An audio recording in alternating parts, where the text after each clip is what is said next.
Hello everyone, this is Roshan Raj. Welcome back to my YouTube channel Roshan Raj inspire. So आज की class में हम समझने की कोशिश करेंगे स्पर्म कैसे बनता है, हाउ टू फॉर्म स्पर्म और how to form semen. So let get start.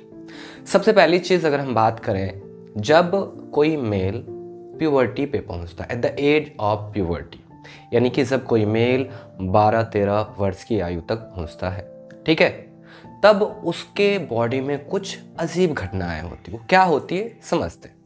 सबसे पहले अगर कोई मेल प्यूबर्टी अचीव करता है तो उसका हाइपोथैलेमस एक्टिवेट हो जाता है. हाइपोथैलेमस जब एक्टिवेट होता है तो हाइपोथैलेमस एक हार्मोन रिलीज करता है जिसको हम कहते हैं हाइपोथैलेमिक हार्मोन. और ये हाइपोथैलेमिक हार्मोन स्टिमुलेट करता है GnRH को. किसको स्टिमुलेट करता है? GnRH को. GnRH जब एक्सेस सिक्रीशन बढ़ जाता है, जब GnRH का एक्सेस सिक्रीशन बढ़ जाता है, देन GnRH एक्ट करता है एंटीरियर पिट्यूटरी ग्लैंड.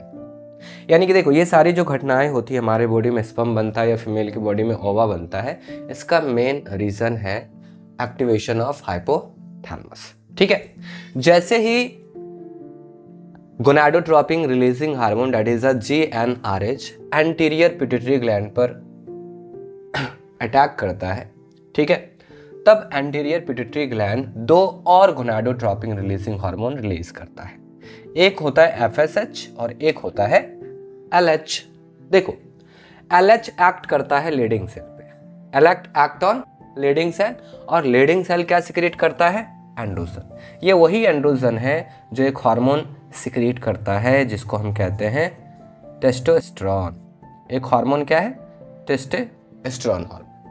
और दूसरा जो यहाँ पे हार्मोन है FSH, ये FSH एक्ट करता है सर्टोली सेल, और सर्टोली सेल सिक्रेट करता है sperm maturing factor, that is SMF. Okay, अब यहां पर क्या होता है, ये जो LH सिक्रेट किया, लीडिंग सेल पे एक्ट किया, लीडिंग सेल सिक्रेट किया गोनाडोट्रोपिन रिलीजिंग हार्मोन कह सकते हैं, दैट इज एंड्रोजन, और एंड्रोजन सिक्रेट करता है टेस्टोस्टेरोन. अब देखो, एंड्रोजन करता क्या है? स्पर्मेटोजेनेसिस का प्रोसेस स्टार्ट करता है. देखो, अगर हम बात करें, हमारे टेस्टीज में दो तरह के सेल मिलते हैं. एक होता है सर्टोली सेल और एक होता है जर्म सेल, दैट इज हम कह सकते हैं स्पर्मेटोगोनिया. तो सबसे पहले क्या होता है? स्पर्मेटोगोनिया एक्चुअली में होता है डिप्लॉयड. स्पर्मेटोगोनिया कैसा होता है? डिप्लॉयड होता है. सबसे पहले स्पर्मेटोगोनिया थोड़ा सा ग्रोथ किया. स्पर्मेटोगोनिया क्या किया? थोड़ा सा ग्रो किया, जिसे हमने बोला प्राइमरी स्पर्मेटोसाइट. अब प्राइमरी स्पर्मेटोसाइट में फर्स्ट मियोटिक डिवीजन होता है. मियोटिक डिवीजन दैट इज जब क्रोमोसोम नंबर आधा हो जाता है, फर्स्ट मियोटिक डिवीजन होता है, तो दो हैप्लॉइड सेल बनते हैं जिसको हम कहते हैं secondary spermatocyte. Okay, and again फिर से होता है meiosis second division. Meiosis second division के बाद फिर हैप्लॉइड, 4 हैप्लॉइड स्पर्मेटिड्स बनते हैं, और एक स्पर्मेटिड्स कन्वर्ट हो जाते हैं स्पर्म में. किस में कन्वर्ट हो जाते हैं? स्पर्म में कन्वर्ट हो जाते हैं. देखो, ये तो प्रोसेस स्पर्म बनने का था, लेकिन केवल स्पर्म ही नहीं रहता है. स्पर्म को एनर्जी चाहिए, स्पर्म को मोटिलिटी चाहिए, स्पर्म को नरिशमेंट भी चाहिए. तो ये नरिशमेंट आता कहाँ से है? राइट, चलिए लुक. देखिए, एक्चुअली में सबसे पहले हम सीमेन की बात करते हैं. तो देखो, सीमेन एक्चुअली में कॉन्स्टिट्यूट होता है स्पर्म और सेमिनल प्लाज्मा का.